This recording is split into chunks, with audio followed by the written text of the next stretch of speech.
Mike Reiss of ESPN in studio. You heard him in that clip asking a very important question yesterday to Mike Vrabel, and that was, what kind of offense are you going to run? We'll get into that. Mike, good to see you. Beetle, Zoe, Tim, Hi, Mike.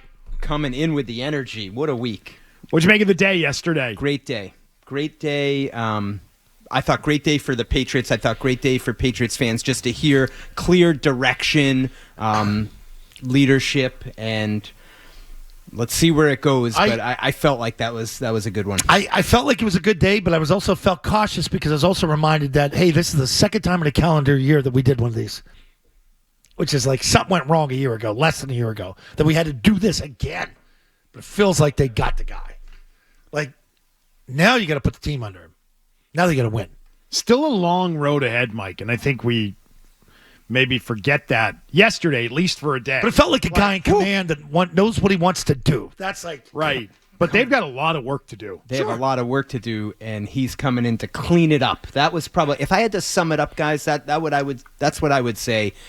Like, coming in with a plan, he knows how to communicate it, and he's going to try to clean it up. Whether he does, we'll see. I feel like he was the best candidate to do it for what they need. Beetle, Zoe, Tim, right now. Yeah, I think, and the possibility that he would have been coaching the Jets. Ooh. Like I believe expedited this. I do believe that. Jets or Raiders. Like if I'm him, if I'm not coming here, I'd go Raiders. And the idea that if you didn't have him, what would you have done? And I understand, like some people want Ben Johnson, the fresh start. I get it.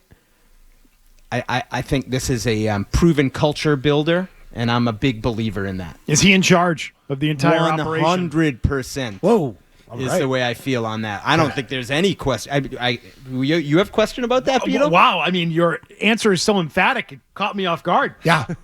I do have questions. I love catching people off guard. I believe he is the guy who's going to break the ties and have the final say. I do. I don't think he would come here without that. So me neither. My only question is, how much bull crap is he going to have to put up with the other guys in the room, namely Elliott Wolf? Is this a power struggle now when it comes to evaluating players at the combine and getting ready for the draft or figuring out which players in free agency they want to target? Does he have to butt heads with Elliott Wolf on players that they have disagreements about? So this is my opinion, and I feel like it was reinforced by what has been said, is he already won it by getting the job. And so the way I view this is Elliott Wolf and his staff will do the work on evaluating the players because Mike Vrabel can't do that. There's too much to the head coaching job.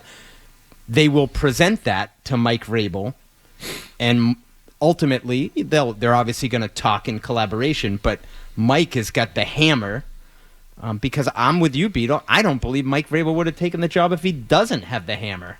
And I think we were talking before I came on, Zoe, a lot of mention of Elliott in the press conference, and I think part of that is to present to the public like, we're going to try to make this work. We're going to avoid the question of who has final say. I don't think anyone has said, I have final say.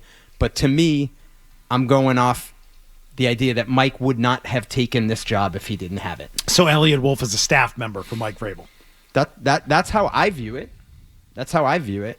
And I think also with Ryan Cowden coming in, this is someone that Mike Vrabel has already a trust with from the past. I think that's significant too. And I know he's coming in, as the reporting has made clear to us, under Elliott Wolf, right? Like that's been in the reporting. And that is the case right now, and then get through the draft and then see where all the cards go. That's how I view the situation. That is how I view it as well. I mean, that's maybe more my hope than anything else, which means after the draft and in the spring, they're conducting another search to maybe reestablish who the football executive is in the eyes of the league. And maybe that's the rule. You got to go through a full search. And by the way, Felger was twisting what we had said yesterday about this into a Rooney Rule thing. Not a Rooney Rule thing. Full search for an open job thing.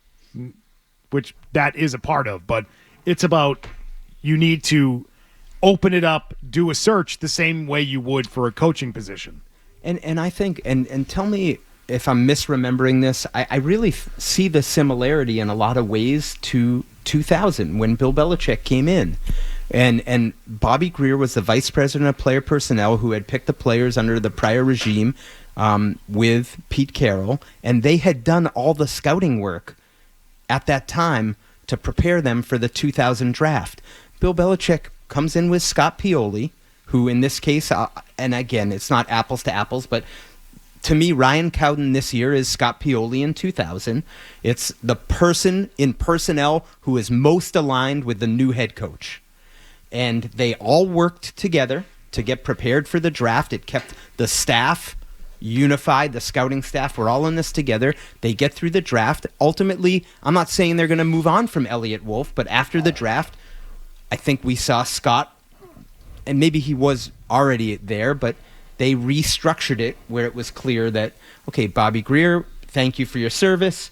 We're gonna shape this a little bit more in the image of the head coach. And that's my view. I'm not saying that Elliott Wolf's gonna lose his job, but that's how I view the situation. I think that's fair. That's about right. Yeah, that's the way I remember it. Sort of transitioning, and there will be an eventual transition period. When they feel safe and like, hey, we've done good here, and Ryan's ready to go. We'll get him up and running. And Elliott might stay. I mean, Mike Vrabel. So Mike Vrabel. Hey, Elliott might make good picks, and this thing might work. That's a pot. Wait, don't laugh. No. He nails the number 4 pick, and like they're off and running. And then if he doesn't, we'll make an excuse. Can I just jump in on that? Yeah. So I think it won't be. I'm going to say Mike would make the pick, but if he likes the information provided by Elliott and the staff, that is what would sustain it. Like, oh, these guys are speaking our language. This can work. That's again that's how I view it. Did you happen to catch your colleague Teddy Bruschi on ESPN on Sunday while this was all happening? He's been very supportive of Mike Vrabel. Passionate, it's a great hire. Was maybe more passionate about this topic than anything he's ever been passionate about. I know he was pretty passionate a year ago talking about Bill Belichick, and was sort of sad that he thought it was the end of Bill. He had some thoughts on this hire and about sort of the power structure. Here it is. Vrabel isn't going to joke around. Vrabel's going to tighten the screws. In my opinion, there are some people in the front office that need to be told, you don't know what you're doing, and you need to take a step back. Because someone's coming into that organization now that has conviction, that will let you collaborate. He'll work with people. Yeah, sure, he'll work with you. But I'm telling you, this guy's smarter than you are. And I'm telling you, he knows what to do in terms of he has the experience from being a head coach before. He's been a coordinator before. He's been all over the league, has a lot of connections. I love the hire, okay? Of course, this guy's a friend of mine, like I said, but there's going to be a change. I'm a little bit surprised that this happened because, I mean, there are some people upstairs in the organization that want to be heard. And sometimes they're going to have to take a bite of humble pie and understand your opinion doesn't matter on this one. Wow. Who's he saying that to? Is that about Elliott Wolf? I don't think it was. I don't know who he's talking about, Beto. I think that I had the same question as everyone else. I don't think Elliott would actually still be.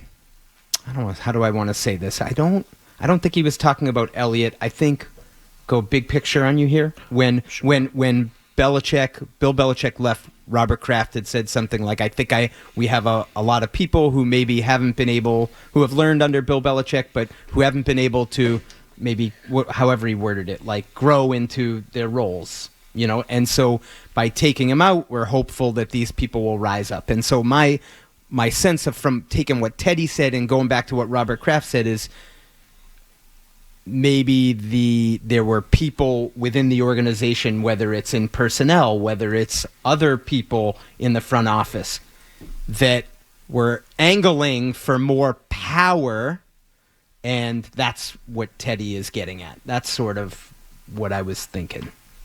Does that make sense? Not really. Are we talking about people above personnel? Or above, aligned, within the organization. On an ownership level? On a executive level? I don't think it's ownership level. I don't think so. It's upstairs. Is it a Robin Glazier thing? What is it? That's what I'm curious about. That he's going to say, get out. I'm smarter than you. I'm going to make the call on this. I don't think he understands what roles have been defined in this prior regime here for the 1 year. I don't think Teddy's tied to it. He knows who's making calls on what shot. But he knows poor talent has been picked. And that needs to be cleaned up. I also wonder how good of a job Elliot Wolf will do if he's getting the sense that he is going to be demoted or shipped out over the next several months. How good of a job? Is he truly going to fight for his job and try and prove to Mike Vrabel, you want me here? Or is it going to be, I should start looking and angling for my next job? Should I spend time at league meetings or the combine or when people are getting together, start talking to other teams about how I can get a job there when this is all said and done? Maybe a bad analogy, Beetle, but I think that's possible. But I think like what happened in Houston with Nick Caserio, if I remember, and correct me if I'm wrong, he had Lovie Smith, David Culley as 2 head coaches 1 year each. Yeah, and back then to back, yep. D'Amico Ryans comes in, and if I remember, people were saying Nick might, I don't know if he's going to make it, because D'Amico's coming in with more clout than the Yeah. To me, I would draw an analogy to this situation. Like, Mike's coming in with more clout, but Nick has done a really good job because he was able to just, I don't want to say able to just focus on personnel, but he stayed in there. He evaluated the players. Maybe he's making the picks down there. Maybe D'Amico Ryans is. I don't know, but I mean, I think that would be a comparable to me to say Elliot Wolf might be relieved, Beetle, to say, I just want to get back to evaluating players instead of this bigger picture role Coaching staff of all that stuff, right? Because we know You're the second person I've heard say that this week. The first was Andrew Callahan. And are you buying or selling on that? I'm selling. 1 year into being a guy who runs a front office, you already want out? I mean, he must really not like it if that's the case. And I guess I'm not saying want out, but it would be going from, you hear a head coach say, geez, I always wanted to be a head coach, but it's actually a little refreshing for me right now being a coordinator because I can just get back to coaching. When I'm a head coach, and I think that's the 1 year in, though? I mean, 1 year into that, ideally, you're already looking to take a step back? Well, he should resign. He should go be a scout for someone. But I don't think, I think that's just, I don't think he's necessarily looking for it. I think circumstances dictated that. Okay. I mean, it was a terrible first year, Beetle. Let's call it for what it is. Yeah, right? and if he was, really motivated, he should want to fix it. From his standpoint, he did not do a good job in year one. And so he should be motivated to contribute to fixing the roster, not getting back to scouting. But as we've learned, he is blaming things on other people. He's blamed the coaching staff for not developing his players that were drafted. He's clearly upset with the coaching when it relates to the receivers. He said as much. And now, through Mike Vrabel's quote yesterday, talking to Tommy Curran, he's, I guess, upset that he wasn't able to invest as much in personnel as he would have liked. Whether that's money or time or resources, whatever it is, he's making an excuse about his offseason last year to Mike Vrabel walking through the door. It's a bad sign.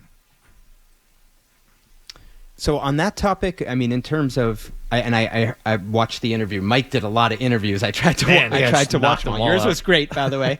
Great job. I'm pretty certain money's, when we talk about investment, we're not talking about money. I'm with you on that. I think it's more what we're talking about, Beetle, like the idea of, like, they had a first-year head coach. Like, we talk about coaching staff. He's trying to help with the coaching staff. And so this would be what I'm talking about. Personnel person, likes to scout players, evaluate players. These are the most talented players. Get back to that fundamental work, present it to the head coach who makes the final call. Hey, if you like that clip, check out more videos from Zolak and Bertrand right here. For more Patriots analysis and opinion, hit this playlist. And for all the latest from the Sports Hub, download the app at 985thesportshub.com.